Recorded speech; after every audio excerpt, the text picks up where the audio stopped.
Bienvenidos al informativo del mediodía. Dinavisa y Sedeco clausuraron de forma temporal la cadena de minimercados Vi, esto luego de detectarse productos vencidos y reetiquetados. Productos vencidos de toda clase, mayonesas, quesos, productos como yogures, embutidos envasados al vacío, panificados o chorizos que estaban con un aspecto irregular. Por el momento la cadena se encuentra cerrada, no está operando de forma comercial al público. Estamos trabajando para monitorear, supervisar de que no haya ningún producto con ningún tipo de anomalía.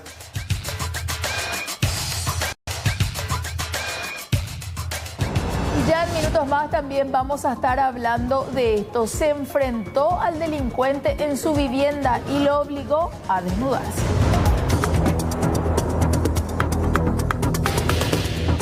Esta persona fue sorprendida por el propietario cuando se encontraba en el quincho de su casa preparando cosas para hurtar. El propietario lo altea y en ese momento el supuesto autor con un arma blanca lo amenaza. El propietario efectúa un disparo con un revólver de su propiedad y este disparo impacta en el antebrazo izquierdo del supuesto autor.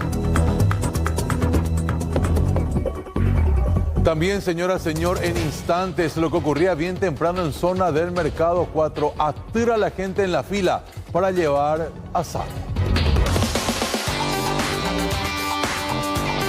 Hoy hay la promoción de costilla, falda, vacío y puchero de cerdo. Y un poco de todo vamos a llevar, vamos a aprovechar.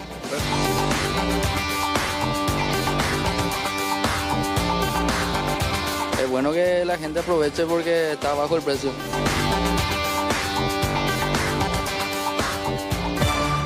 También adelantamos otros títulos. Blanca López, ¿cómo sigue el caso Líder Ríos? Efectivamente, hoy continuó el juicio contra Oliver Lescano por el crimen del militar Líder Ríos. Ahora nuevamente se postergó hasta el 21 y se produjo la declaración de los investigadores en el caso. Gracias, Blanca. Y ya recibimos también a nuestra compañera Jennifer Villamayor, otro delincuente pero sin el disfraz de Spider-Man, Jennifer. Totalmente, Amalia. Él mismo hizo un boquete en el techo para poder ingresar a la casa y realizar un hurto domiciliario. Se llevó prácticamente todo lo que había en la vivienda. Los electrodomésticos afortunadamente fueron recuperados. El hombre quedó detenido. 2 horas antes de realizar ese hecho había ingresado a hurtar en una escuela. Esto ocurría en el barrio central de la ciudad de Mariano Roque Alonso. En instantes ampliamos. Te esperamos con esa noticia. Señora, señor, lo que ocurría tiempo atrás en un accidente terminó con el fallecimiento de la víctima. Hasta ahora, el autor de este hecho no se hace responsable.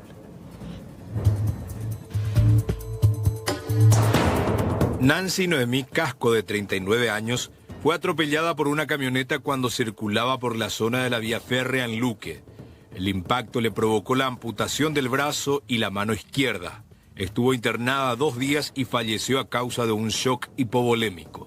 Nos sentimos muy impotentes, sin poder hacer nada, porque desde un principio que él fue aprehendido, se cometió injusticia, ya que ni siquiera el fiscal esperó 24 horas para liberarlo, teniendo lesión grave. O sea, yo no sé qué más quería él, porque en el accidente sucedió lesión grave al perder ella su brazo. Él no necesitaba de pericia, no necesitaba de alcotés, como ya dijiste, que le salió re alto positivo. ¿Quién es el fiscal? Orlando Paiva. El autor es este personaje Báez y el coautor es el fiscal que lo soltó teniendo a mano la prueba. Él se había presentado en aquel entonces en el lugar del accidente, el fiscal. Tengo entendido que no. Nosotros acudimos, o sea, yo acudí un ratito a mirar más o menos. Mi hermano fue el que se quedó en el lugar del hecho porque vinieron los familiares queriendo retirar el vehículo. Según el informe policial, Mario Báez, el responsable del siniestro, dio positivo al alcotés. Familiares y vecinos se reunieron frente a la casa de la víctima para exigir que la justicia actúe y se capture al responsable. Pedimos justicia divina para toda esta gente que hicieron. Sí, ella era mi mejor amiga y ese día ella se fue junto a mí diciendo para que le pueda tener a su hijo. Y parecía lo que se estaba despidiendo ya cuando eso. Y lo único que estamos pidiendo acá en este canal, que en el nombre de Dios, que ese señor que tome conciencia de todo lo que ha hecho, el daño que está haciéndole a su hijo y el daño que le hizo a todos los vecinos, porque ella era una excelente mujer. Ella nunca decía no para los vecinos, siempre estaba con nosotros. Una madre trabajadora, una vida truncada y un conductor que hasta el momento sigue libre. La familia de Nancy pide que su caso no quede impune.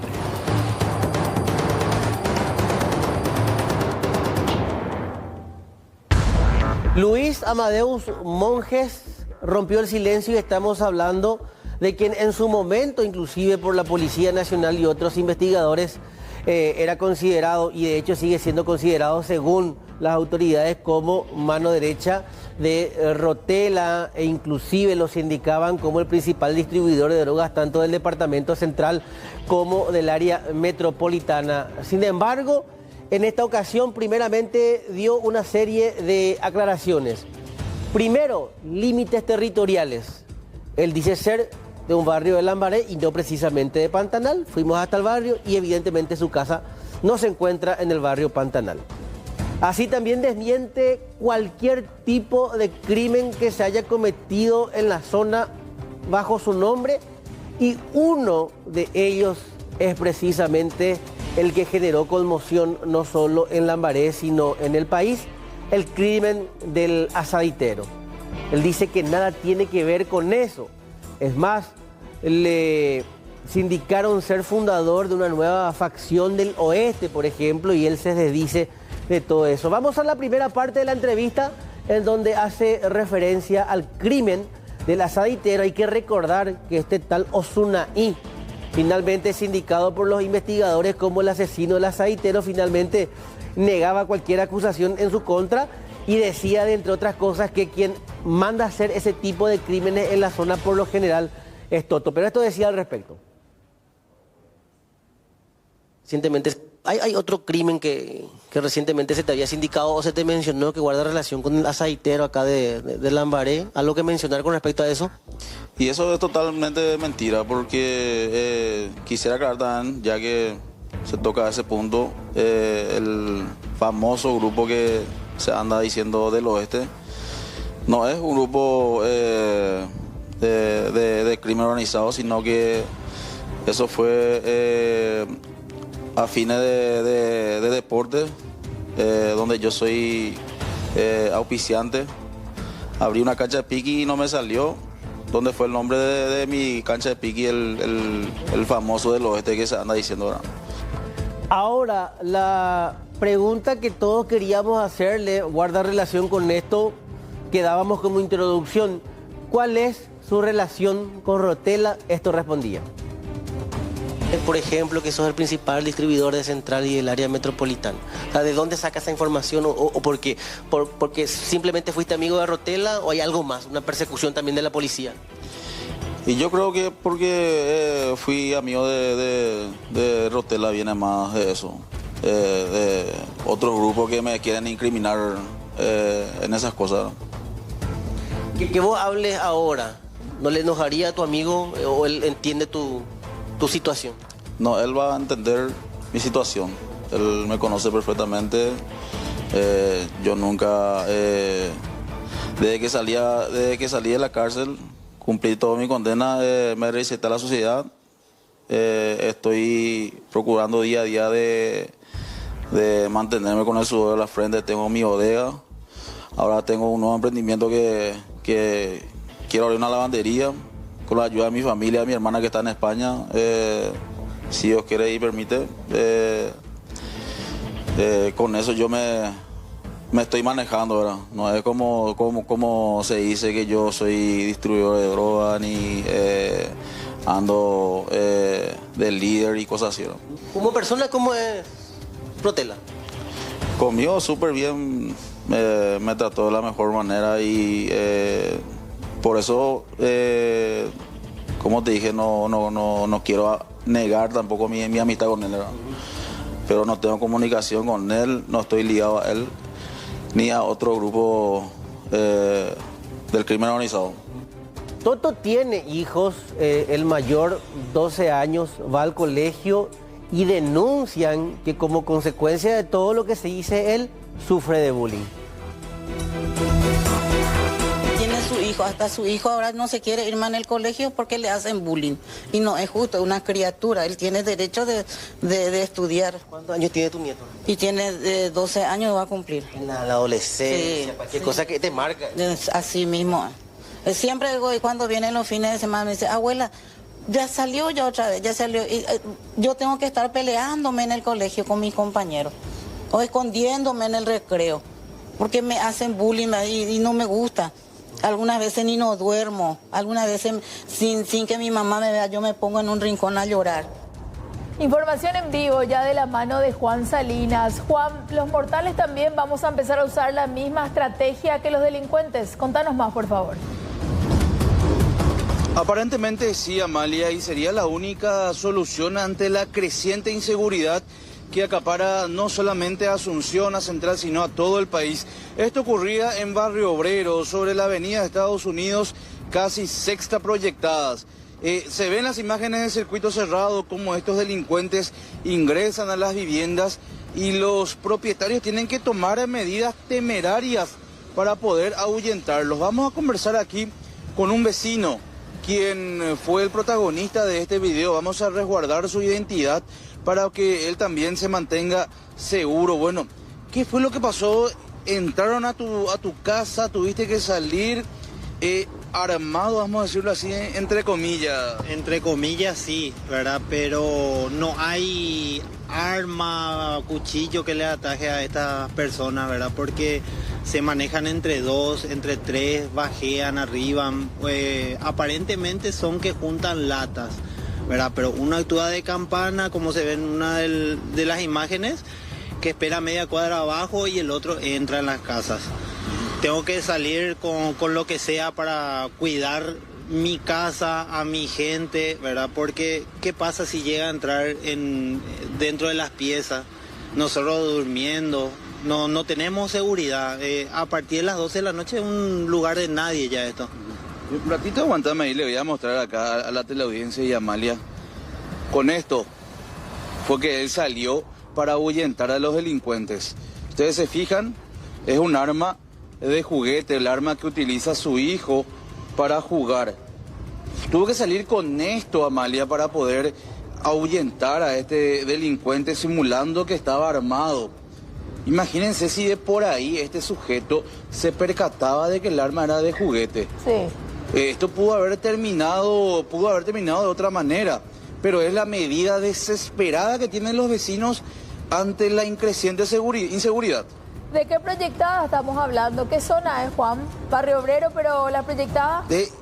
Estamos acá a una cuadra de la avenida Quinta, a media cuadra de la cancha del Club Cerro Porteño. ¿Qué proyectada sería? Sexta y Estados Unidos. Sexta y Estados Unidos. Sexta y Estados Unidos. Sí. Tuviste que salir, le mostraste desde el segundo piso el arma. Y ahí pensó que era de verdad, entonces ahí comenzó a correr. Ahí comenzó a correr con eso, ¿verdad? Pero pedimos, ¿verdad? En este caso a la municipalidad que ponga luces en las plazas, porque las plazas están oscuras de noche. Luego pedimos a la policía que transite más de noche por la zona, porque tenemos una nula respuesta de todos. La primera vez que vos tuviste que salir así con este tipo de arma, con un juguete, o no fue la primera vez? Es la primera vez, por eso decidí instalar cámaras, porque anteriormente entraban, ¿verdad? Ya nada no podemos dejar afuera, sillones, mesas, hasta plantera lleva. Hasta plantera ya no podemos seguir así, la verdad. Me comentabas, la policía hace su trabajo, le detiene a estos delincuentes. ¿Qué pasa después? Y luego se le suelta. Por A o B motivo salen de nuevo ya y pueden tomar represalias, porque la vez pasada se le agarró a uno y dijo que íbamos a tener consecuencias de eso. O sea, incluso viven amenazándole a ustedes de que van a volver, de que se cuiden. Sí, cuando se le agarró dijo que sí, íbamos a tener consecuencias, que nos amenazaron de eso otra vez. Y ese es el temor de todo, ¿verdad? ¿Qué podemos hacer? Le agarramos entre 2, entre 3, le pegamos y después vuelven otra vez. Es la medida que tenemos. La última pregunta, los días que hay partido, hoy por ejemplo, mucha concurrencia, ¿esto empeora? Sí, para ellos es un festín esto, porque cuando pasan con los autos aquí, aprovechan y estiran el celular con del auto y corren. Y el auto ya no puede correr detrás de ellos porque se amontonan. Perfecto, gracias. Bueno, esta es la situación, Amalia, aquí en Barrio Obrero, Estados Unidos y Sexta Proyectadas. La situación incontrolable prácticamente a los delincuentes, los vecinos tienen que tomar medidas desesperadas y esto va a seguir mientras no haya una toma de medidas severa por parte de las autoridades. Las ironías de lo que contaba el entrevistado, porque cuando hay partido, concierto, alguna actividad en La Hoya, Barrio Obrero está sitiado por policías, literal. Es impresionante la cantidad de uniformados que hay, pero igualmente en el ojo de la policía están actuando los delincuentes. Lentejú, saquen ustedes sus conclusiones, señores televidentes. Gracias, Juan, por este contacto. Productos vencidos de toda clase, mayonesas, quesos, productos como yogures, embutidos envasados al vacío, panificados o chorizos que estaban con un aspecto irregular. Por el momento la cadena se encuentra cerrada, no está operando de forma comercial al público. Estamos trabajando para monitorear, supervisar de que no haya ningún producto con ningún tipo de anomalía.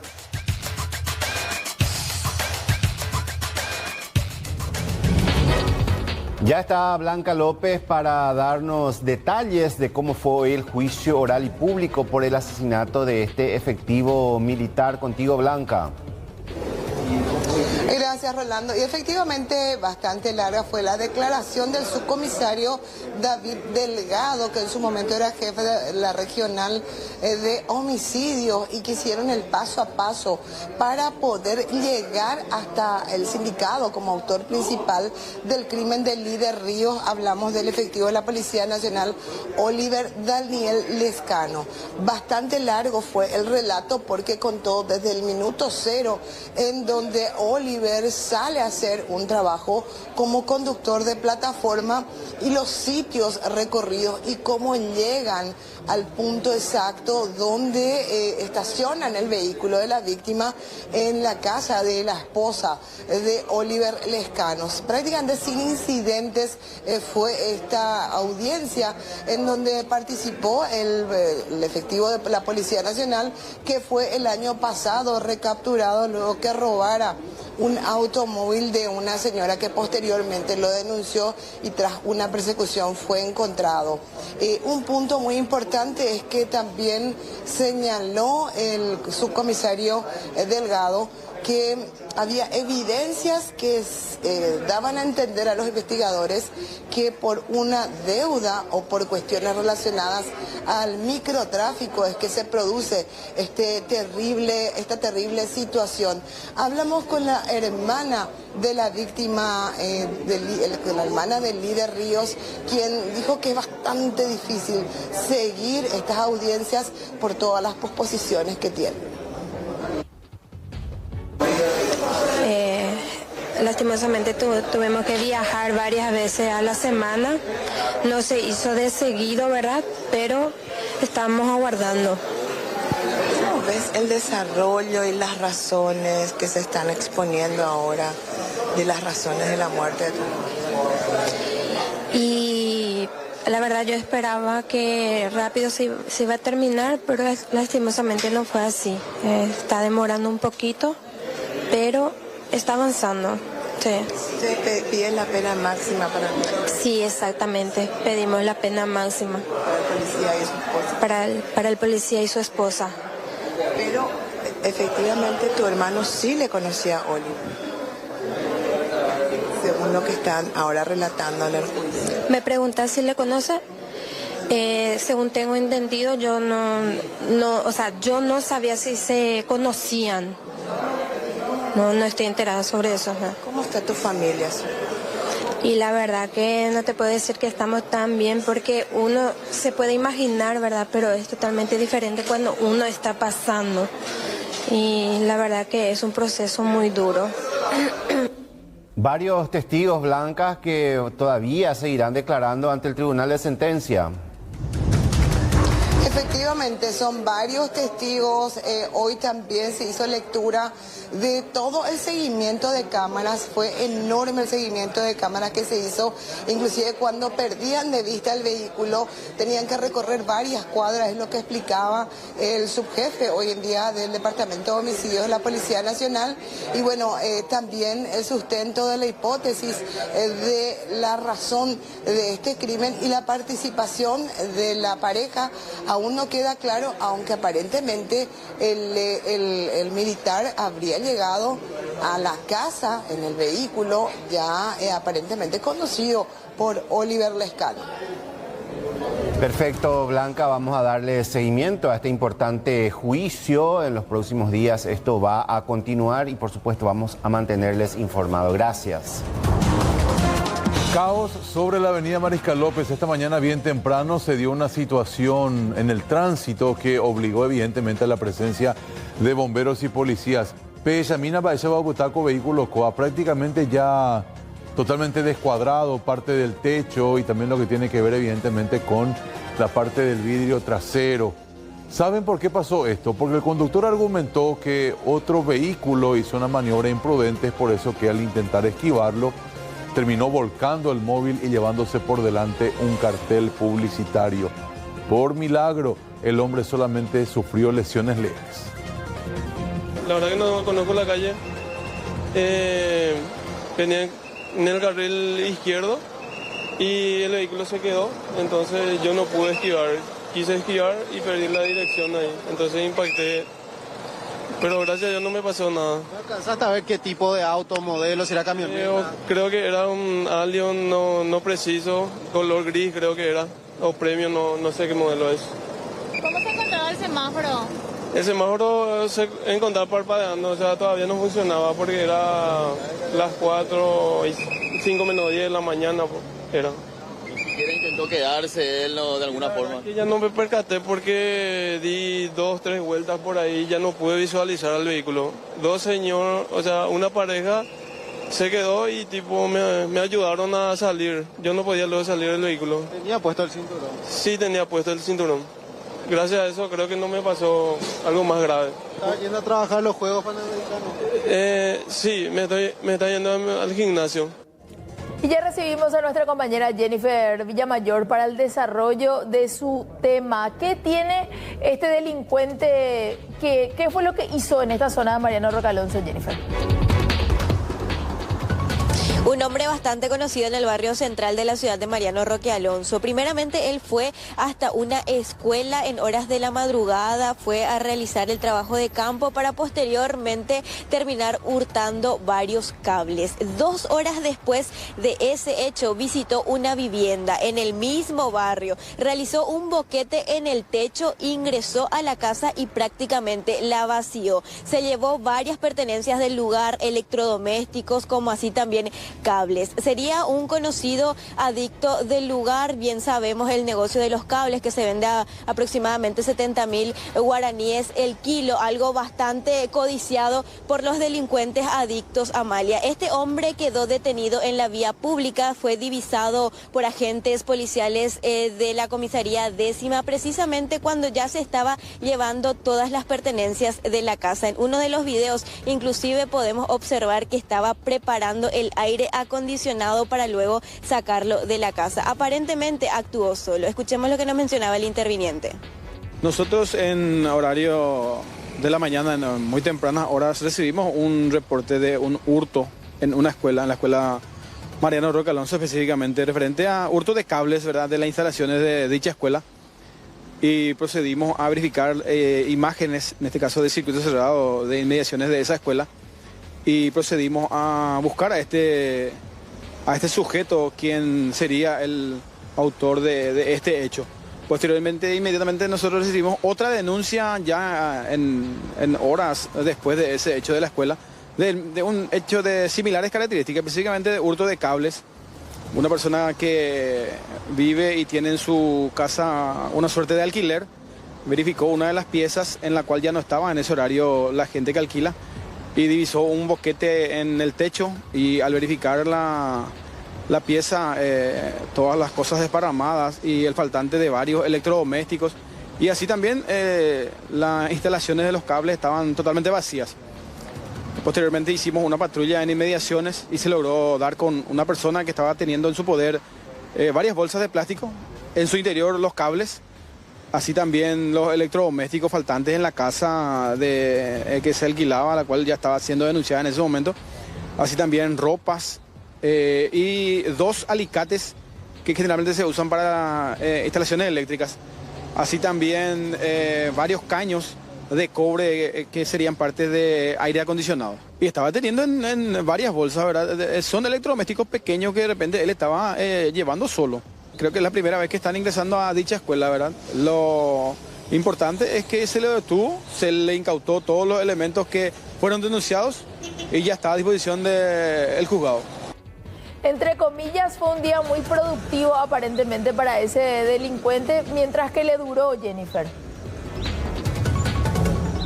Así es, Amalia. El mismo fue identificado como Luis Ángel Jiménez Caballero y ya cuenta con antecedentes precisamente por hurto agravado del año 2025. Ahora veremos hasta cuándo descansan los vecinos de él. Exactamente, gracias por este contacto.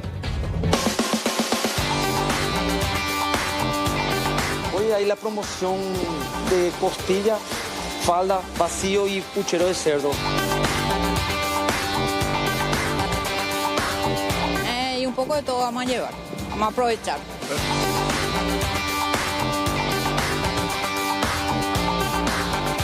Es bueno que la gente aproveche porque está bajo el precio.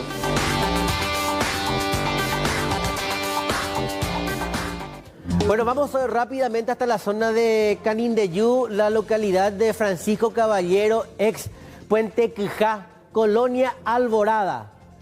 Un nuevo caso de sicariato sacude a esta localidad, y todo ocurría cuando una pareja llegaba a su vivienda y ya rápidamente detrás de ellos los sicarios que ingresan y terminan realizando disparos, ¿sí?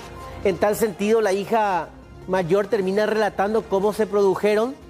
De hecho, el esposo intentó defender a la mujer y también recibió balazos que evidentemente le dejaron heridas de muerte. Eran aproximadamente las 20 aproximadamente. La víctima fatal fue identificada como Eliane Dalacén Sad, de 41 años. Ella recibió 2 impactos de bala, arma de fuego específicamente.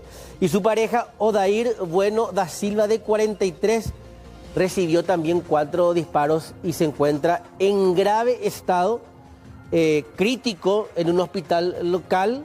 Inclusive se habla de que existe todavía un riesgo muy importante. Aparentemente sí, el objetivo era el hombre, pero la mujer se interpuso y allí terminó recibiendo el disparo. Ambos intentaron defenderse ante el ataque, pues estaba la hija con ellos. Ellos llegaron a la casa, Rolando. Inmediatamente los sicarios que ya lo seguían ingresan a la casa. Como estaba la hija, ellos se interponen entre sí y finalmente quien recibe los impactos fatales terminó siendo la mujer. Ella muere prácticamente en el sitio. Y ojo, porque también un poco más adelante vamos a hablar de esto. Es el segundo caso de sicariato, o por lo menos en el anterior estamos hablando del intento al intendente de Puente Quijá. 2 en Puente Quijá y en las últimas horas 2 en Salto del Guairá. En Canindeyú 4 sicariatos 4 ya en total, o sea, Impresionante. gravísima la situación que se produce en esa zona del país. Hechos muy sangrientos. Aparentemente la policía se está viendo rebasada también porque Puente Quijá, por ejemplo, no es una localidad muy grande. Es una ciudad productiva. Productiva, hay frontera seca también. Lamentablemente tenemos que hablar de la permeación tal, inclusive hasta ese sector del narcotráfico, el crimen organizado, un líder narco de la zona que es alias Macho, que hasta ahora no puede ser detenido. Ese video que se observa es la víctima la que ingresa, porque en esta imagen de circuito cerrado... Es cuando ya lo siguen, sí, esa es la víctima. Una campera en la mano. Sí. Y se ve la reacción de la mascota de la casa que sale corriendo al escuchar los disparos, e incluso se ve que uno de ellos ahí en la puerta forcejea con el... A observar lo que pasa. Claro, con el hombre. Fíjese que llegan los dos. O sea, ese es el acceso a la vivienda.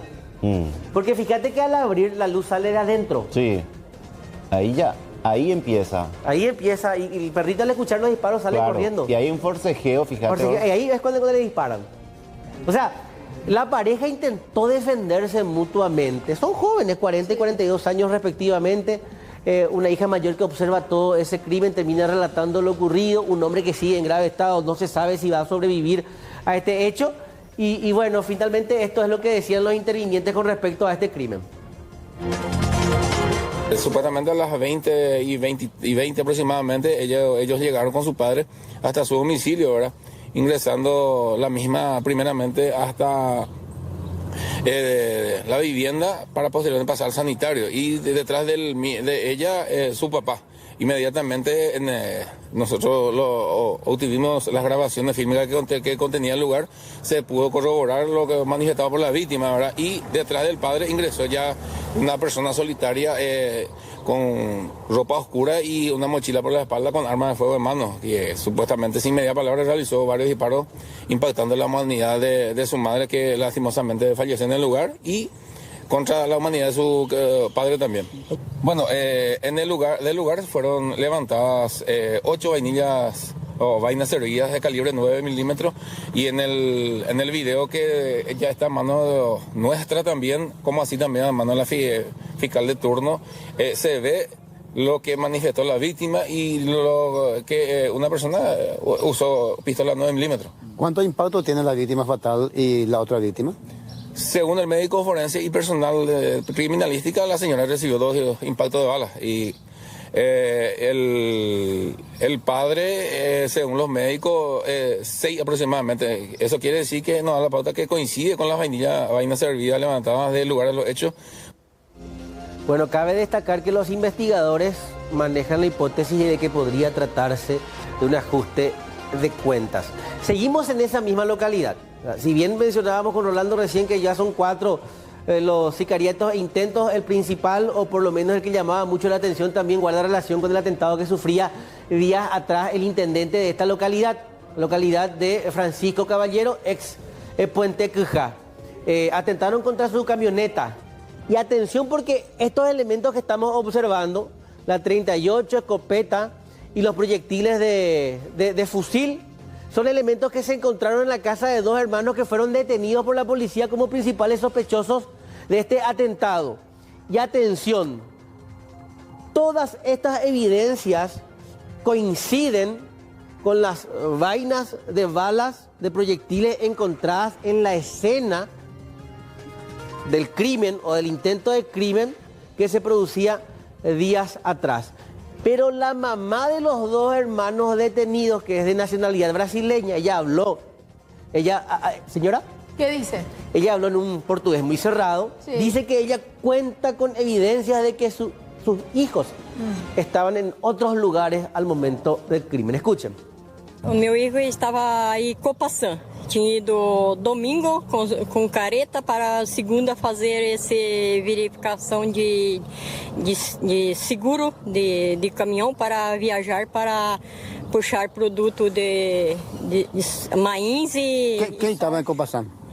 Diego. E o outro? O outro estava mais eu aí na casa, aí cavucando o buraco, arrumando essa cerca que está tudo caído aí pela beira da estrada, regando aí, esse alambrado.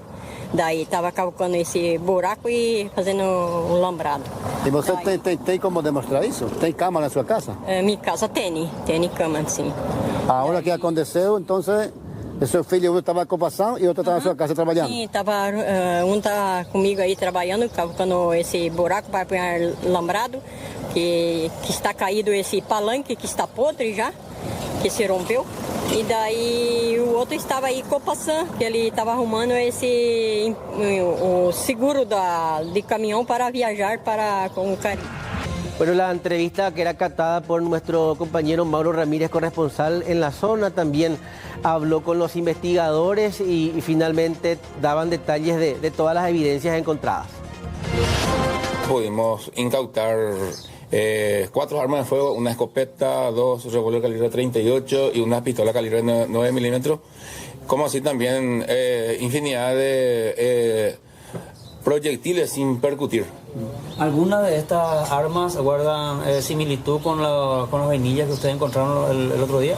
Efectivamente, Juan, del lugar de los hechos se había levantado 2 vainillas de vaina servida de calibre 38 y 1.357. Y como así también un proyectil que no explosionó de una escopeta.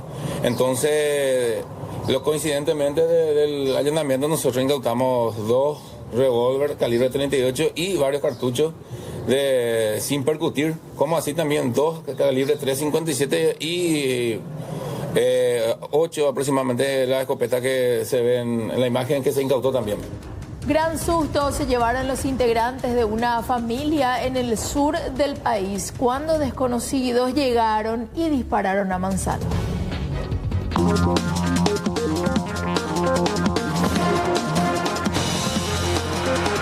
La víctima de este ataque se encontraba descansando. Cuando escuchó los disparos, se escondió y posteriormente visualizó a un hombre irse a bordo de una motocicleta. Rociaron prácticamente de bala su vivienda y ahora se investiga el trasfondo de este ataque. Se da una situación de un supuesto hecho de disparo intencional de arma de fuego contra una vivienda. Esto ocurre en una vivienda ubicada sobre la ruta Paraguay 06, a la altura del kilómetro 37 de esa localidad, donde resultó aparentemente víctima el señor Jorge Armando Ramírez Fleitas, de 41 años de edad. El personal policial tomó intervención gracias a una llamada telefónica recepcionada en la oficina de guardia. Inmediatamente se constituyeron al lugar, fueron recibidos justamente por el señor Jorge Ramírez, quien les manifestó que en la hora anteriormente mencionada él se encontraba descansando dentro de su domicilio particular. En un momento dado escucha aparentemente la percusión de 3 a 4 disparos de arma de fuego aparentemente. Posterior a eso, él se levanta, verifica justamente cómo se encontraba su domicilio en la parte de afuera y constata que esos disparos impactaron todos por su domicilio. Ya en ese momento él divisa a una persona aparentemente de género masculino a bordo de una motocicleta de color negro que al percatarse su presencia también se da a la fuga inmediatamente. Ya el personal de criminalística llegó esa misma noche hasta el lugar y pudieron realizar el levantamiento de indicios de evidencia en el lugar, constatando que realmente fueron impactos de arma de fuego los que se encontraban en las paredes.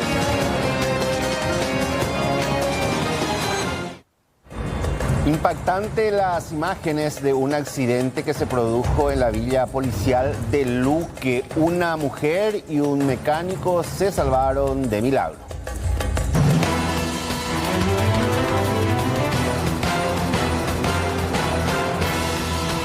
En cuestión de segundos, la vida de la señora Olga González pudo haber cambiado para siempre. Estaba en este taller mecánico para cambiar la batería de su camioneta cuando un vehículo apareció a toda velocidad y embistió su rodado. Por fortuna, doña Olga pudo contar la historia, ya que en un momento dado ella se subió a su camioneta y eso impidió el impacto contra su camioneta que estaba estacionada.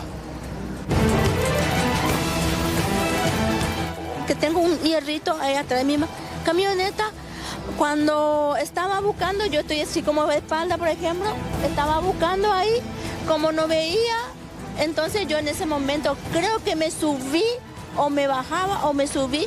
A subir yo escuché un golpe por detrás, como una pelota me tiró así de un costado. Eso fue lo que yo... Pero por suerte te subiste, porque si no te subías, te quedabas sin piernas. Sí, me iba a quedar sin pierna. Es gravísimo lo que pasó. El conductor responsable no se hizo cargo del hecho y, para colmo, no tenía registro de conducir ni documentaciones del vehículo que manejaba. Yo me fui a hacer la denuncia, no está su dirección, su actual ubicación, no le puedo encontrar, le llamo, tengo el teléfono que le llamo, nunca contesta. Y eso es lo que estoy contando ahora, que no vuelva hacia otra persona y que termine ahí, haga siempre lo que quiera.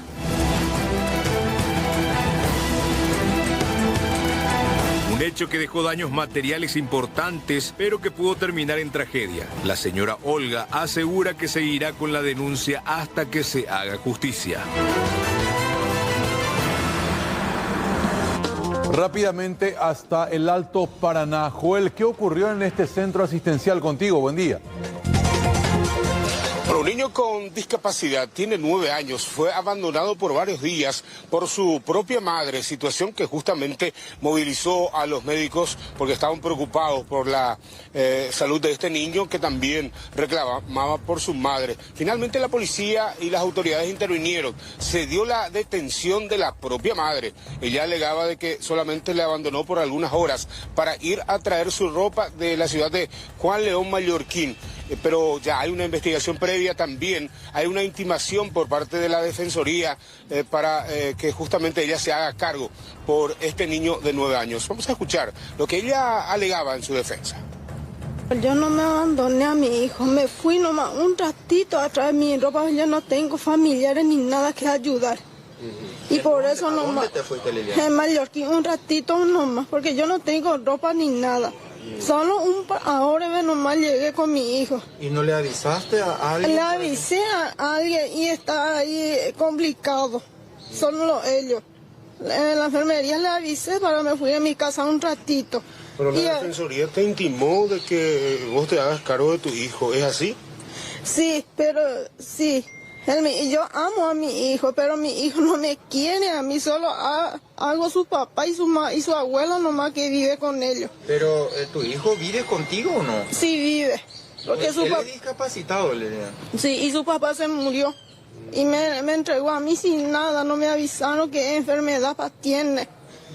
Y yo por eso nomás recurrí a eso.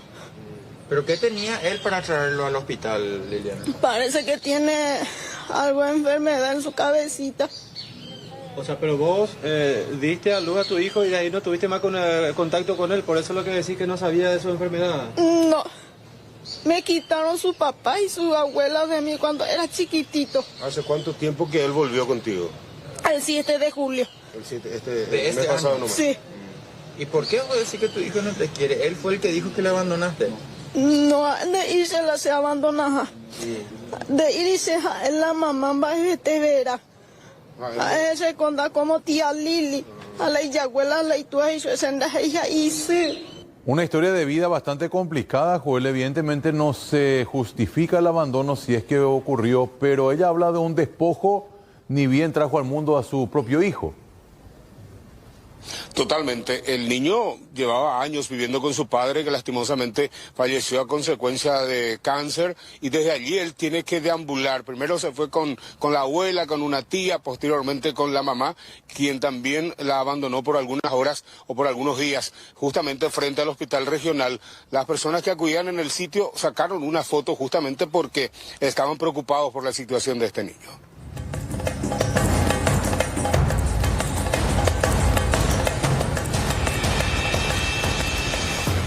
Recuerden que ayer le adelantábamos este otro caso de justicia por mano propia ante la necesidad de defender un hogar, un negocio. Y bueno, hablábamos del caso específico de este señor que prácticamente cansado dijo: voy a tomar mi arma y tendré que reducir con mis propias manos al delincuente. Ocurrió porque le entraron tantas veces a su casa, a su taller, que ya estaba cansado de dar aviso a la policía, de la falta de respuestas. De hecho, inclusive nos exhibía un mensaje en el cual le avisaba a la comisaría jurisdiccional y al día siguiente le respondía.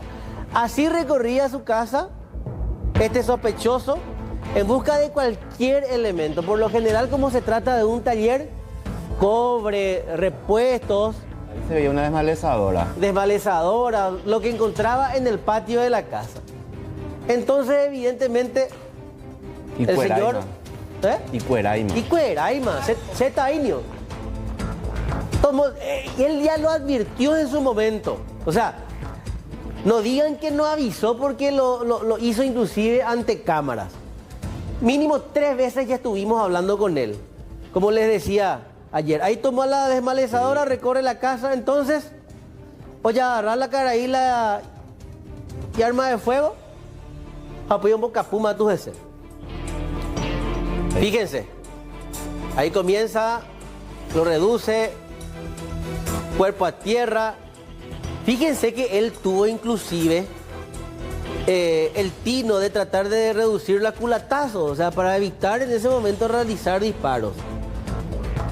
Después es como que le saca la ropa y era para percatarse o era para si tenía un arma de fuego. Entonces, evidentemente, lo que hizo es verificar si él no traía consigo algún cuchillo, algún estoque o algún 22.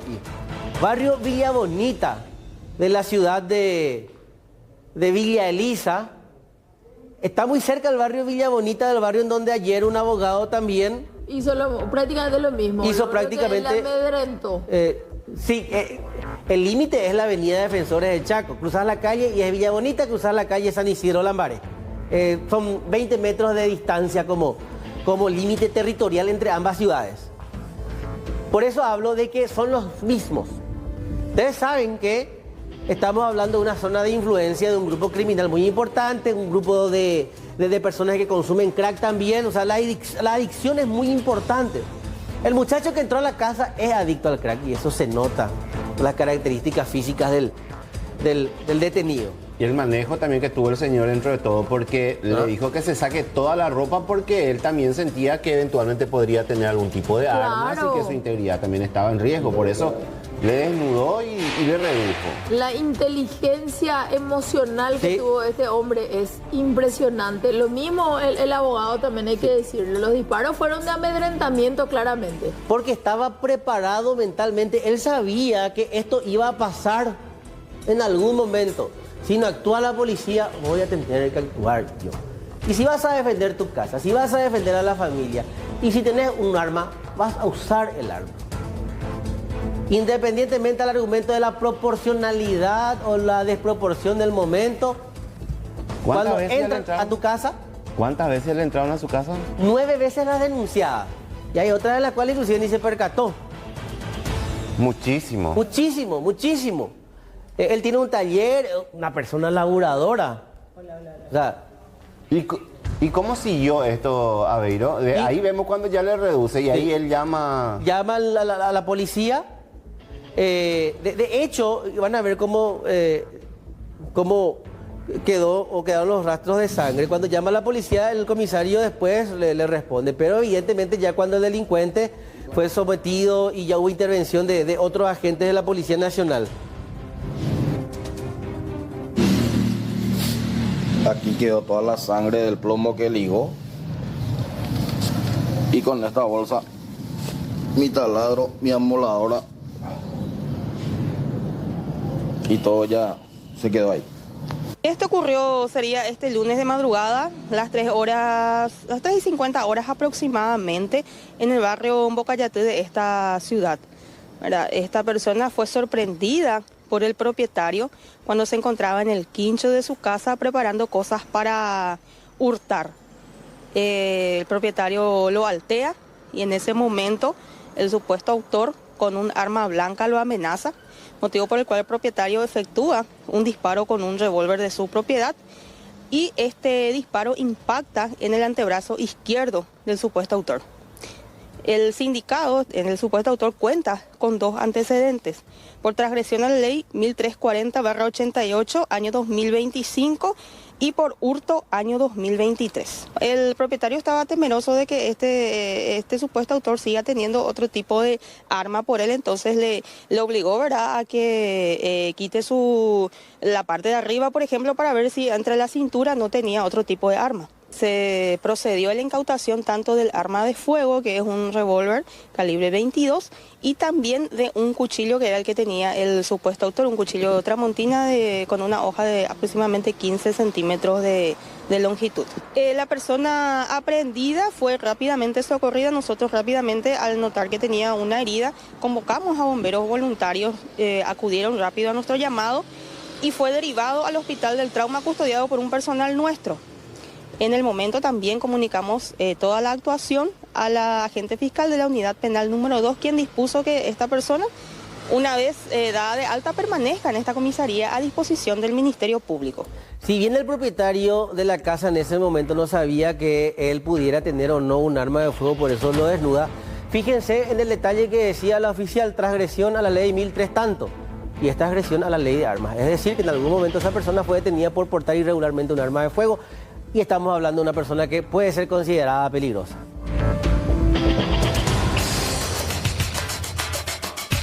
Productos vencidos de toda clase, mayonesas, quesos, productos como yogures, embutidos envasados al vacío, panificados o chorizos que estaban con un aspecto irregular. Por el momento la cadena se encuentra cerrada, no está operando de forma comercial al público. Estamos trabajando para monitorear, supervisar de que no haya ningún producto con ningún tipo de anomalía.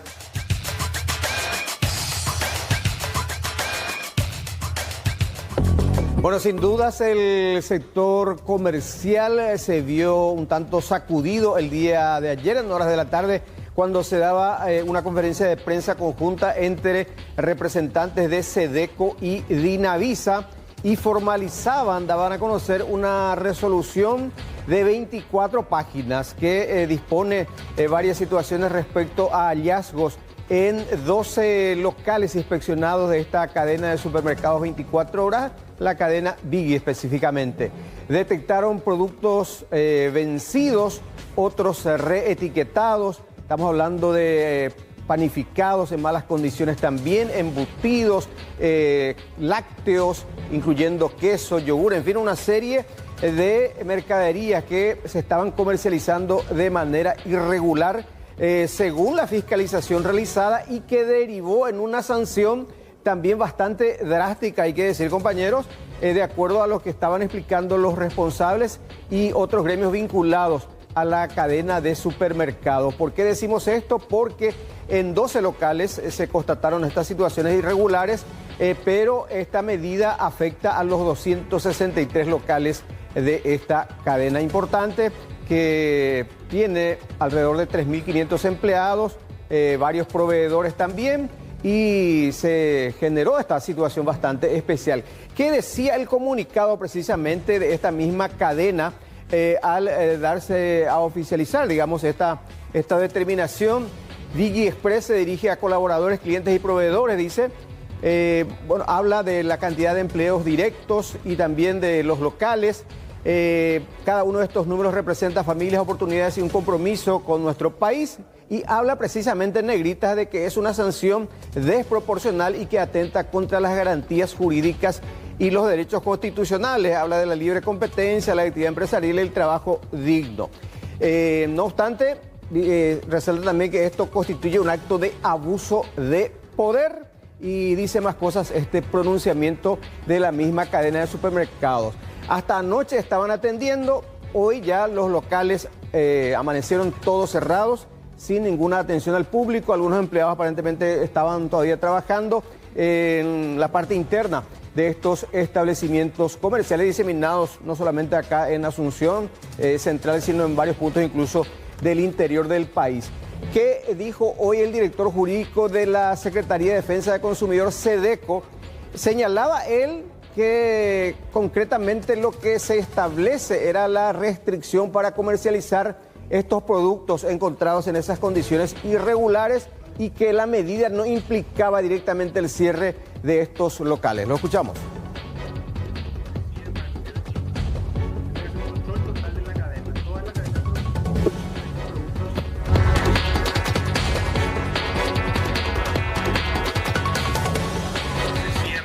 El local. Se tiene que hacer un control total de la cadena. Toda la cadena de producción y distribución de estos productos entra a control sanitario, reinspección para el levantamiento. Los responsables podrán solicitar una reinspección para que, una vez comprobado el cumplimiento de las normas, se levante la medida. Yo creo que esta es un poco el punto más importante a resaltar ahora mismo, que esta es una medida cautelar y que simplemente es temporal, ¿verdad? Y está sujeta a una revitalización inmediata y una vez se pueda comprobar que cada uno de estos centros comerciales ya determinaron de hacer el inventario y pudieron retirar los eventuales productos que estén expuestos de manera irregular, puedan poner nuevamente todos estos productos en circulación. Cuando encontramos que algunos de estos comercios que ya fueron fiscalizados no están poniéndose al día con la reglamentación, pues procedemos nosotros a iniciar sumarios administrativos, pero nos sirve mucho para generar conciencia, generar conocimiento y marcar presencia en el mercado. Bueno, estos productos en situación irregular deben ser sacados ya. La mayoría de los locales intervenidos ya fueron sacados, retirados de las góndolas. Algunos deben ser sometidos a un proceso de cuarentena y otros eliminados, inclusive en un trabajo que debe realizarse con la gente de Dinavisa, Dirección Nacional de Vigilancia Sanitaria, cuyo titular hacía mención también a otras cuestiones, pero 24 páginas tiene esta resolución. Fíjense, Amalia, Rolando, sí. El título nomás, ahí dejamos un ratito, por favor, dice, por la cual se instruye hasta población previamente, agarra media página. El título nomás de la infracción, de las faltas graves, del perjuicio, del peligro para la salud pública. Y en el artículo 2, en su numeral 3, resaltamos esto, porque hasta anoche decían, no implica cierre, no implica cese de actividades, en fin. Pero el numeral 3 es claro al señalar, dice, disponer la suspensión temporal de las actividades sujetas a la ley de Dinavisa en todo el territorio nacional y la prohibición de comercialización de productos regulados por la Dinavisa. Entonces, eso en la práctica implica un cese de actividades o un cierre. De hecho, que vamos a escuchar seguramente a Caligaris, uno de los propietarios, sí, de también más adelante, pero creo que hay como una contradicción ahí, Silvio, en base de lo que decía el director jurídico de la ACEDECO y en lo que dispone la Dinavisa. También cuando le hacíamos la consulta de en qué casos interviene Dinavisa, no era como muy claro en lo que especificaba. Como que en este caso hicieron el trabajo conjunto. No, claro. Ellos explicaron también, ellos explicaron que también incluso se daba la comercialización de algunos medicamentos dentro de la cadena de minimercados que no tenía registro sanitario en nuestro país y hace una especificación de cuáles. Y también hablan de estos productos, específicamente hablamos productos cárnicos, hablamos de embutidos que podrían ser nocivos para la salud y eso también de alguna manera termina llevando a la intervención. Y quiero agregar algo más, porque muchos preguntan ahora, ¿por qué si se detectaron en 12 locales, por qué se termina por clausurar temporalmente 263 locales? Y eso también explicaban ellos.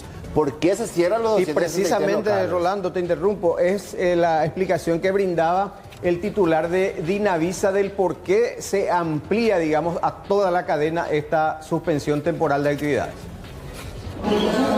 Eran embutidos, son embutidos, que se llevaron a análisis para detectar si existen microorganismos también que puedan ser un agravante dentro de la situación. La cadena cuenta con una fraccionadora, una envasadora, una reetiquetadora que es común para todas las sucursales. Entonces, este mismo procedimiento, al constatarse que fue en más de una decena de locales, se supone que también se está procediendo de la misma manera y Dinavisa tiene la potestad jurídica para salvaguardar la salud de la población de instruir un sumario como medida cautelar, instruir la cesión de las actividades de la empresa, de todos los productos que son regulados por Dinavisa. Hay varias situaciones. Con respecto a lo que mencioné de este medicamento que cuenta con alerta sanitaria, ya viene a ser una reincidencia de una falta con Dinavisa al vender, al comercializar productos que tiene alerta sanitaria y no tiene registro sanitario. Es el Vital Honey, es un potenciador sexual que puede causar infarto a personas con problemas cardíacos. Bueno, y además del pronunciamiento de la cadena en sí, también la Cámara Paraguaya de Supermercados se pronunció sobre esta situación y dando a entender que es una sanción desproporcionada, por supuesto sin precedentes, daña el clima de negocio en el Paraguay, señala el título principal. Dice, si existen incumplimientos deben encontrarse formas lo suficientemente transparentes y firmes, pero que no pongan en riesgo miles de puestos de trabajo. Habla de la estabilidad y la previsibilidad comercial y laboral que deben ser en el marco de cualquier tipo de sanción. Lo que ustedes señalaban de por qué se generalizó, digamos, la medida para toda la cadena, cuanto que la irregularidad se habría detectado solamente en al menos 12 de esos establecimientos fiscalizados. Lo que nos decía precisamente al respecto el titular de Capasu, Gustavo Lescano. Falta administrativa, por el motivo que fuere, necesita un debido proceso y también que sea proporcional a la falta, ¿verdad?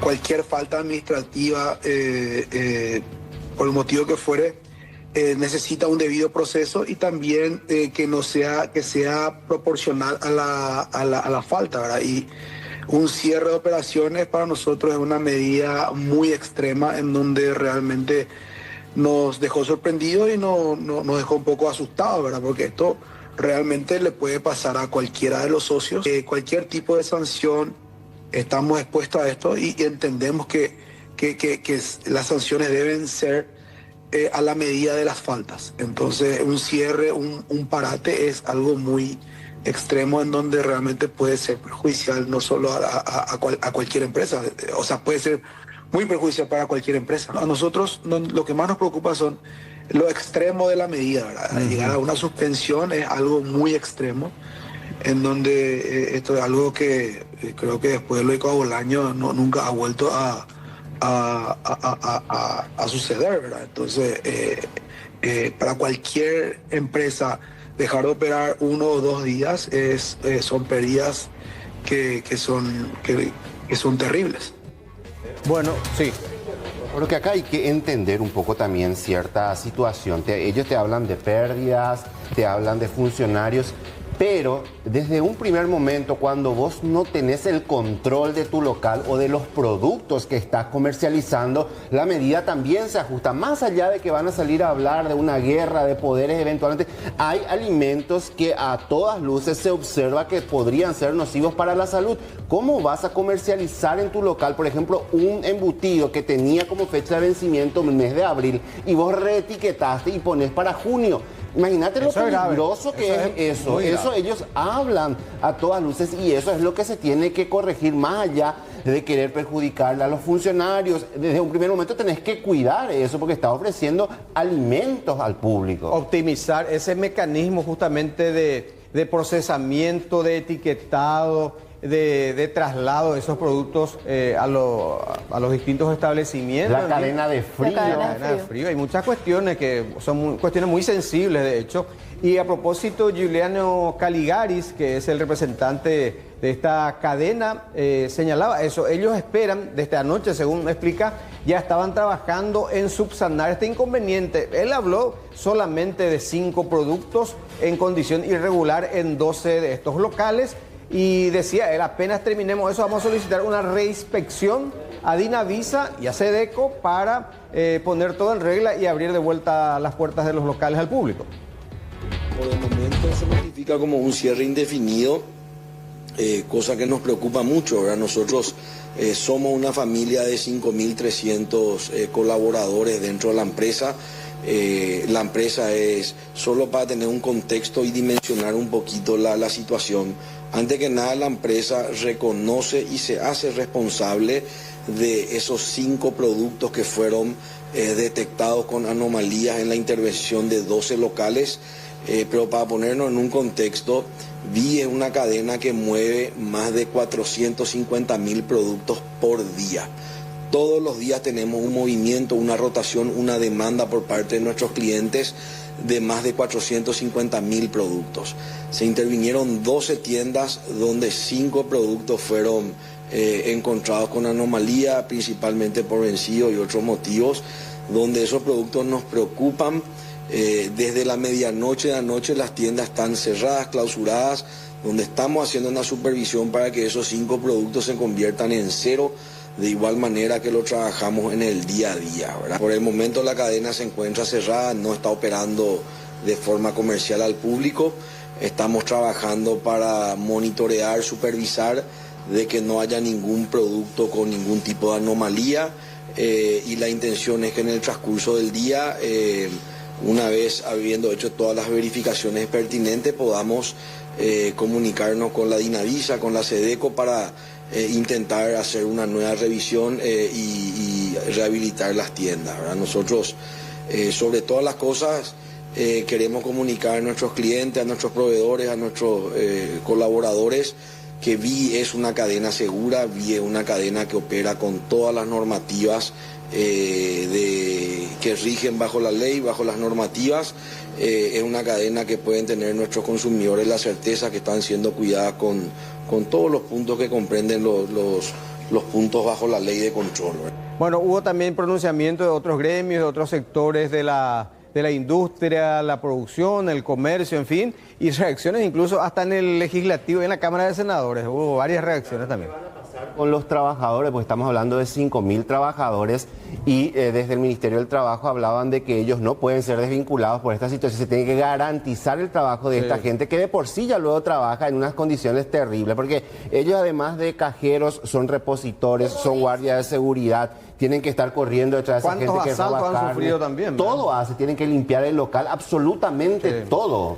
Yo creo que es un tema que se venía como postergando también, esto de los mini mercados, el trabajo que realmente realizan los funcionarios, el tiempo en el cual están dentro de estos locales y la exposición a la inseguridad que tienen, y van a decir como cualquier otro funcionario, pero lo que decía Rolando me parece clave, son como comodín dentro de estos locales, 3, 4 empleados por local. Sí, quizás le dice vas a ser repositor, pero en algún momento le toca la caja, por ejemplo.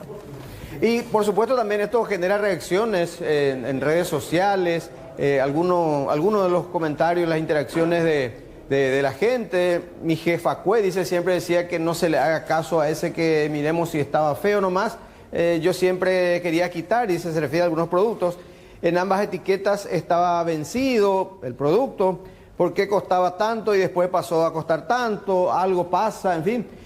Algunas de las publicaciones que estamos compartiendo con ustedes, dice, en más de una oportunidad encontré panificados llenos de mohos, pero llevaba en caja para que puedan devolver. Están sobrecargados de laburo ellos, lo que decían ustedes también. Se confirma acá. Ahí cuenta que su hijo trabajó, ¿verdad? Sí, mi hijo trabajó de cajero, una vez en su turno entraron a robar, sí, y le quisieron descontar el robo a ellos, entre otras cosas. Nunca trabajen en esta cadena, dice también. En fin, de todo un poco. El gerente es un explotador, dice, yo entré para cajera, renuncié ese mismo día, me querían tener de chacha, y como dice, la limpieza es importante, pero yo cuando miré, y continúa esto, en fin, reacciones de todo tipo. Muchas quejas realmente. Y eso también es un llamado al Ministerio del Trabajo para que pueda supervisar las condiciones de estos trabajadores. Que salgan un poco de su oficina. Por supuesto. Claro, porque hasta el momento son 2 instituciones las afectadas.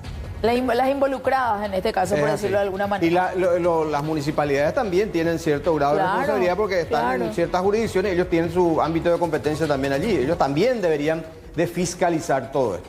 Vamos a ver cómo continúa y cuándo se podrían reabrir estos locales. Y este día domingo no va a ser el Día Nacional del Asado por decreto, pero por mayoría los muchachos amaliciaron motimbota a la parrilla. Juan Carlos Sucher, ¿cómo te va? Tal cual como decís, desde temprano, antes de las 6 de la mañana ya veíamos una tremenda fila de personas aguardando que se abran las puertas de este local comercial, de este frigorífico, que anunció para el día de hoy una promoción bastante particular porque vendía la costilla a tan solo 19.900 guaraníes el kilo, es decir, 20.000 guaraníes y hasta 5. ¿Qué hacía la gente? Venía con su pareja, con su hijo y cada uno lleva 5 kilos, ya tienen realmente para guardar. Es una promoción bastante llamativa y la gente nos decía, ojalá que esto dure todo el mes de agosto. Estos deberían ser los precios para que la gente vuelva a comer nuevamente el asado tradicional en todas las casas. Conversamos con ellos y esto nos decían bien temprano. ¿Qué va a comprar hoy? Costilla. Costilla, los 5 kilos. Sí, ese. ¿No te tira la otra carne, no te tira el vacío? No. ¿Solo costilla? Costilla no. Perfecto. Señora, lo mismo, ¿qué va a comprar? Y lo que hay vamos a comprar, un poquitito. No va a llevar los 5 kilos, un poquitito de todo. Y un poco de todo vamos a llevar, vamos a aprovechar. Perfecto. Amigo, ¿haciendo filas de qué hora? Sí, desde las 6 de la mañana. De las 6 de la mañana. ¿Vale la pena la espera? Sí, vale la pena. ¿Qué vas a llevar? Y costilla también. La mayoría está esperando. ¿Vacío, no? No, solamente la costilla. Costilla, aprovechando al máximo hoy, ¿verdad? Es bueno que la gente aproveche porque está bajo el precio. Muy caro está la carne hoy día. ¿Compraste los 5 kilos? Sí, porque el cumpleaños de mi mamá, Gladys Asunción, y entonces estoy aprovechando para festejarle con un rico asadito. Interesante la fila de gente, Juan Carlos, ahí sobre Rodríguez de Francia y Perú, pero ¿esto va a continuar o no? ¿Cuál es la tendencia? Hablamos justamente con uno de los encargados de estos locales para que nos hable cuál va a ser la promoción a seguir. Nos dice, hoy hasta las 19, hasta agotar stock. Nos decía que la gente debería estar tranquila porque hay muchísima carne todavía para vender, pero también nos anunciaba que el viernes vuelve con toda esta promoción y podría durar todo el fin de semana siempre, dependiendo del stock. Y nos explicaba también cuál era la metodología de compra. Nos decía 5 kilos de costilla, 2 de vacío, 3 de falda, lo que la gente pueda y quiera comprar. Vamos a escuchar lo que nos decía. Hay la promoción de costilla, falda, vacío y puchero de cerdo. Estamos teniendo esta promoción durante todo el día y mañana se paraliza, pero continuamos el viernes, el sábado, viernes, sábado y domingo hasta las 19 horas. ¿Cuántos kilos por persona puede llevar la gente? Y ahí tenemos la costilla 5 kilos por persona, la falda 2 y el vacío también 3 kilos por persona. Para que alcance para todos. La intención del frigorífico es que todo el mundo lleve un poquito de carne para sus casas. La intención del frigorífico es que todo el mundo lleve por lo menos un poquitito de carne a su casa, diría, ¿verdad? Parece que estamos hundidos prácticamente en la mismísima miseria. Es por eso que prácticamente uno debe ir a pelear por una bolsa de carne, Amalia Rolando. Es humillante ver esa fila de gente porque deberías tener acceso sin necesidad de esto, de ir ahí a exponerte, de madrugar, para comprar carne. Imagínense usted, para comprar carne. Y todavía estamos hablando que esto no es una medida que va a perdurar, es hasta agotar stock. Te limitan la cantidad que tenés que comprar, en algunos casos 3 kilos, en otros casos hasta 5 kilos. En otros lugares que hacen promociones, vos te vas y ya te dicen ya no hay. O sea que le humilla a la gente. Hablan de que vamos a importar carne de Brasil para tratar de tener un precio más equilibrado, pero hasta que eso no suceda, se va a tener que seguir formando filas para comprar y pescando por promociones de carne. Es muy triste realmente, Rolando, lo que tienen que vivir tantas familias paraguayas. Ahora, yo lo que digo nomás es lo siguiente. Celebramos cuando la carne se va a otros países, cuando agregamos más países al listado que ya tenemos. Pero en casa, ¿cómo estamos? ¿Hasta qué punto realmente le estamos pidiendo a los frigoríficos que hagan el trabajo que tienen que hacer para abaratar estos costos, pero sin entrar en la humillación? Incluso acá hay que decir también una verdad, no pasan de 4 la cantidad de frigoríficos que monopolizan la producción, la venta y la colocación de carne en el exterior. Y la gente está hambreada acá en nuestro país. Vamos a pescar por las migajas que caen de la mesa prácticamente, sí, para poder alimentarse. Es realmente denigrante. Es lo mismo que yo sea un gran ganadero y en mi casa tenga que comer tortilla todo el día porque yo priorizo mi venta antes que el consumo de mi gente. Y el WhatsApp está abierto para que la gente pueda opinar, porque realmente esto yo creo que muestra una imagen del país totalmente distinta a la que quisiéramos tener, ¿verdad? Claro.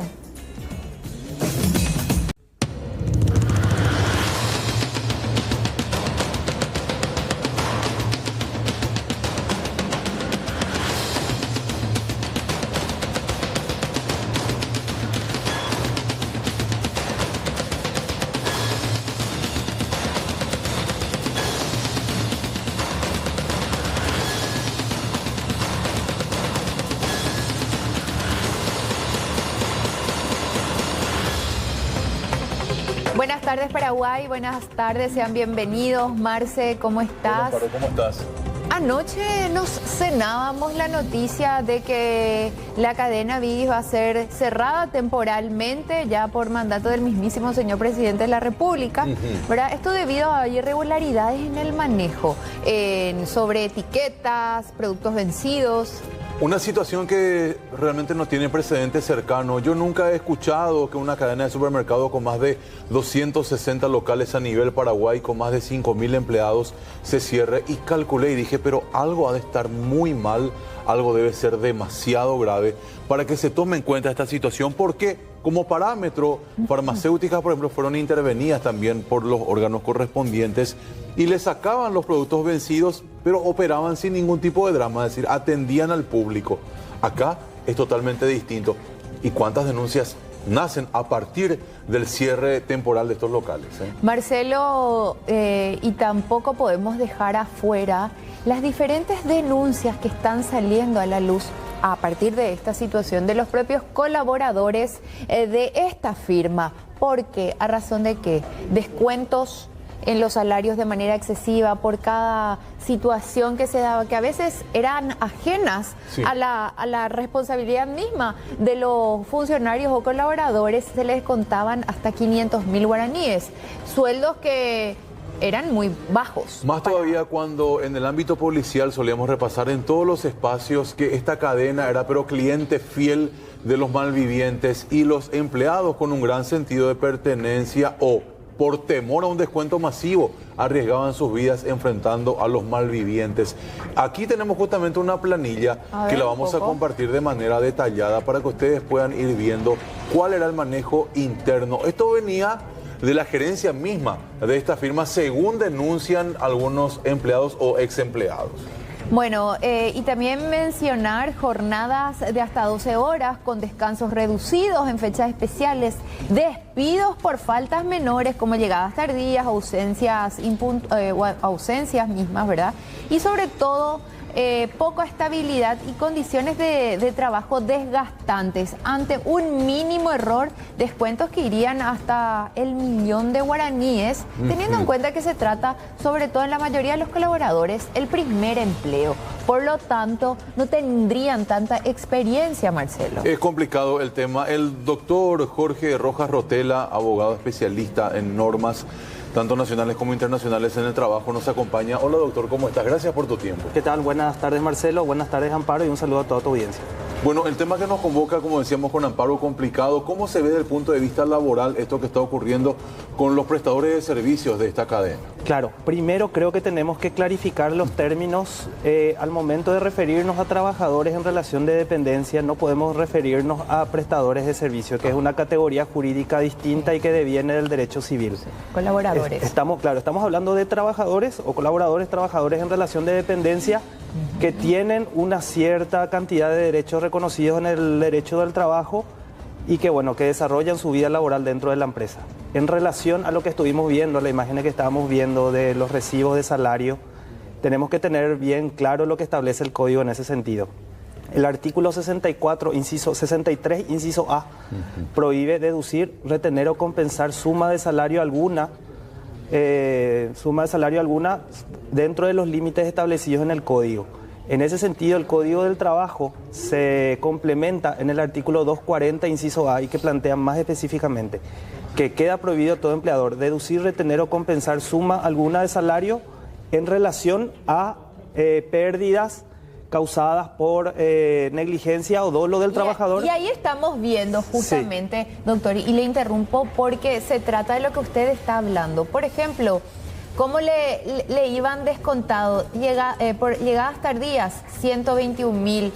Por faltante en el inventario, inclusive 122.000, anticipo, bueno, 400.000, y ahí vamos viendo, ¿verdad? Diferencia, 60.000. Para un nene, una nena, porque la mayoría son jovencitos, que es el primer trabajo, ¿verdad? Que ganan de repente el sueldo mínimo, un 100.000 menos. Hace la diferencia de una manera rotunda, doctor. Totalmente, Amparo. Y siguiendo la línea que estaba siguiendo, o sea, los descuentos tienen que ser establecidos en una sentencia judicial para que pueda ser realizado de forma legal. Estos descuentos unilaterales o descuentos compulsivos son unilaterales. Y da la cuestión que si podemos ver que existe un esquema de recaudación, si podemos ver que existen descuentos compulsivos a todos los trabajadores de la cadena y de forma extendida, podemos entender que hay un esquema de recaudación también dentro de esa dimensión, ¿verdad? ¿Por qué? Porque la ley te prohíbe realizar esos descuentos sin la existencia de una sentencia judicial previa. Doctor, perdón que te interrumpa, una cuestión de tiempo. Entonces, ¿quién le defiende a los pibes, como diría Roberto Pérez? Porque imagínate, estamos hablando que esto salta a raíz de esta clausura. ¿Hace cuánto que funciona esta cadena? ¿Cuántos casos como este? ¿Cuántos descuentos compulsivos? ¿Quién defiende a estos chicos? Y justamente eso, acá es una pena que el eslabón que la cadena se rompa en el eslabón más débil, en el consumidor y en el trabajador. Acá hay una cuestión clara y categórica. Quien está incidido y establecido en la ley que tiene que realizar los controles sobre el cumplimiento de las leyes laborales es el Ministerio del Trabajo.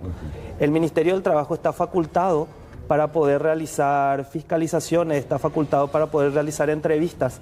También los trabajadores están facultados para poder realizar sus denuncias ante el Ministerio del Trabajo en este tipo de situaciones, tanto denuncias individuales, colectivas como anónimas.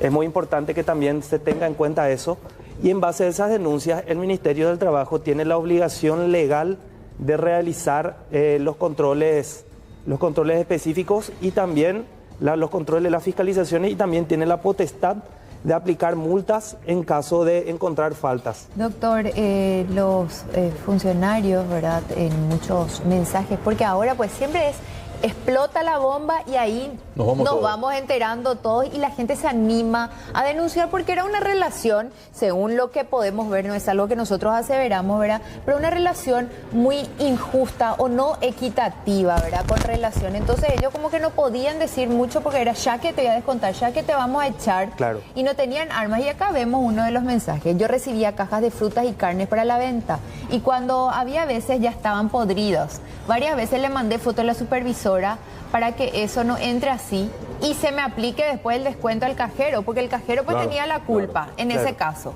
¿verdad? Por haber dejado podrirse la mercadería supuestamente, cuando en verdad ya entraba así. Ellos avisaban y más adelante decían en el mensaje que la supervisora decía, bueno, gracias por avisarme, y no hacían nada, dejaban pasar, ¿verdad? Claro. Y se ponían productos podridos a sabiendas. Eso es muy peligroso, Amparo, ¿desde qué punto de vista? O sea, con este tipo de mensajes que habría que corroborar la veracidad, pero ya que estamos debatiendo sobre esto, sobre esta cuestión específica, acá se da la situación que se le traslada el riesgo del emprendimiento económico al trabajador. El trabajador no puede hacerse cargo, el trabajador no puede ser incidido por las pérdidas que pueda tener o no el empleador en el giro normal de sus negocios. Doctor, ¿quién establece las reglas de juego en este caso? ¿El empleador o alguien defiende al empleado? ¿Sabes por qué te digo? A veces yo suelo ir a esta cadena y veo que el muchacho que cobra debe dejar la caja un ratito para revisar el pan que está en el horno que se encuentra en uno de los pasillos. Ese mismo muchacho, al cerrar el pan, tiene que ir a limpiar la vereda. Es decir, ellos pueden hacer o deben hacer de todo, eso está en el contrato. Esto no es explotación. Claro, tenemos que entender que, bueno, para empezar, el derecho del trabajo nace justamente por la existencia de una relación de desigualdad implícita entre el capital y el trabajo. Entonces, todos los derechos reconocidos en el Código son una serie de derechos mínimos que para que la vida pueda reproducirse normalmente entre trabajadores y empleadores.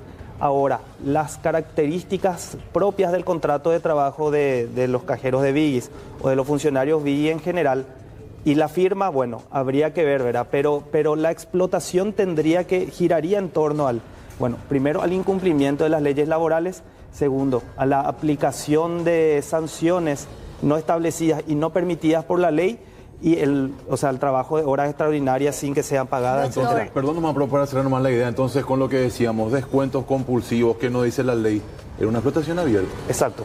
Vamos a algo más concreto. ¿Qué pasa en la desesperación? Porque todos necesitamos trabajar, hay que ayudar a la casa y te dan este contrato donde, ¿qué vas a hacer? Ellos mismos firmaron, ¿verdad? Porque se aprovechan justamente de la necesidad. Se podría decir que sería un aprovechamiento porque el empleador puede decir en algún momento, bueno, pero firmaron y ellos aceptaron.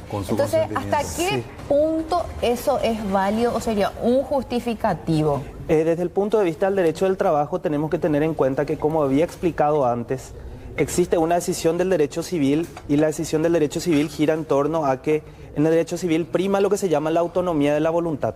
En el derecho del trabajo, la autonomía de la voluntad está restringida. ¿Qué significa eso en cristiano? Si yo te firmo un contrato renunciando a ciertos derechos, como por ejemplo te firmo un contrato reconociendo la potestad de trabajar horas extras gratis o cobrar menos del salario mínimo, esa cláusula es inválida.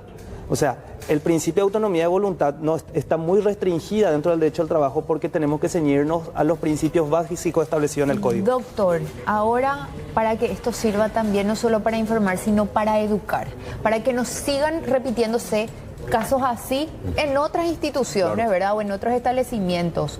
¿Qué pasa si yo soy trabajador y me veo de alguna manera burlado en mis derechos o siento que se me está sacando o descontando de más? ¿Cuál es el procedimiento que hay que realizar? Claro, hay dos dimensiones acá. Primero la dimensión administrativa, después la dimensión judicial. ¿Qué hay que hacer? La dimensión administrativa, ¿qué te plantea? Bueno, realizás individual, colectivamente o anónimamente una denuncia ante el Ministerio del Trabajo estableciendo cuáles son las violaciones al Código del Trabajo que está realizando tanto la empresa que estamos hablando como otras empresas. El Ministerio del Trabajo, si la denuncia es individual o colectiva, puede armar una mesa tripartita con los trabajadores o una audiencia individual donde se discute eso. Eso ya queda como un antecedente para una situación posterior. Y la dimensión judicial, que está establecido en el artículo 84 del Código cuáles son las causales de retiro justificado. Doctor, perdón que te interrumpa. Sí. Yo te puedo asegurar de que toda la gente que nos está viendo acá va a pedir tu número, va a pedir tu asesoría, porque en lo que estás planteando acá sos un abogado a carta cabal y un experto. Pero lastimosamente mucha gente no tiene la plata para contratar a un abogado. El que le debe defender en el trabajo es otra vez un mesadupe que se puede solucionar. Sí. Cuando llegamos a esa reunión conciliatoria, siempre el trabajador es el que termina perdiendo. Y nos dice la gente que escribe mucho al WhatsApp que hicieron su denuncia al Ministerio del Trabajo, pero quedó todo en el oparí y decir, claro, muy bien con el librito verde. Pero de ahí a la práctica hay demasiada distancia, doctor. Totalmente, Marcelo, totalmente, Marcelo. Y complementando un poquito la parte final que te decía, el artículo 84 del Código establece cuáles son las causales de retiro. El retiro justificado se liquida de la misma forma que un despido. Y el inciso A te dice falta de pago de salario en tiempo y en forma. Si es que la empresa no está pagando los salarios en tiempo y en forma, te habilita a vos a que inicies dentro de los 60 días de que sucedió ese hecho una demanda por retiro justificado. El Ministerio del Trabajo no te puede condenar. El Ministerio del Trabajo lo que hace es un rol de contralor. El Ministerio del Trabajo no te puede obligar, pagar los salarios que corresponden. El Ministerio del Trabajo te puede buscar, te puede sancionar, te puede aplicar multas, pero no puede obligarte. Para eso está la justicia. Entonces, yo me voy al Ministerio de Trabajo y instauro mi denuncia. Sí. Por un 122.000, como era el monto, ahí yo me puedo ir o es una tontería, porque también para las grandes empresas, pues 122.000 guaraníes es un vuelto. Yo siempre le digo a los trabajadores, puedo perder mi tiempo, porque mucha gente dice, no, ¿qué veo por eso? Y uno deja que así se le vaya pisoteando, porque esa es la realidad, doctor. Claro. Tenemos que tener en cuenta que no va a ser, por ejemplo, si vamos a ocuparnos de este caso específico, de esta situación específica, no va a ser solamente 122.000. El plazo de reclamación que uno tiene para esos descuentos ilegales y compulsivos es de 1 año. O sea, si vos tenés unos descuentos compulsivos en el término de 1 año, te habilita a hacer, claro, se dan los supuestos, pero de igual manera también, desde el momento en que hay una práctica patronal abusiva de un descuento de 50.000, de 100.000, de 200.000 o de lo que sea, que vos realices la denuncia te crea un antecedente en el caso de que vos quieras instaurar posteriormente una demanda, pero también siempre le digo a los trabajadores y a las trabajadoras que, ahí hay una dimensión que hay que tener también en cuenta de hasta qué punto vos tensionás con el empleador en este tipo de situaciones. Claro. O sea, no podemos mandarle a que denuncien a los trabajadores y las trabajadoras por algo que puedan considerar pequeño si es que no están absolutamente informados de las consecuencias que puede tener, ¿verdad? Entonces, me pasa una vez, 2 veces, che, jefe, ¿sabe qué? Uno primero tiene que tratar de conciliar directamente y luego iría ya cuando ya se está dando de manera repetitiva, es que uno se va, instaura la denuncia. ¿Qué hace el empleador porque le notifican, ¿verdad? Claro. Acerca de esta denuncia? ¿Qué es lo máximo que recibe? ¿Una multa? Claro, si es que se queda nada más en la denuncia y en la audiencia y el empleador dice no, es mentira y el trabajador se ratifica, quedaría ahí. Pero como les había dicho anteriormente, el Ministerio del Trabajo es el órgano que puede fiscalizar. Y ahí hay una cuestión, el Ministerio del Trabajo tiene nada más 19 fiscalizadores para todo el país.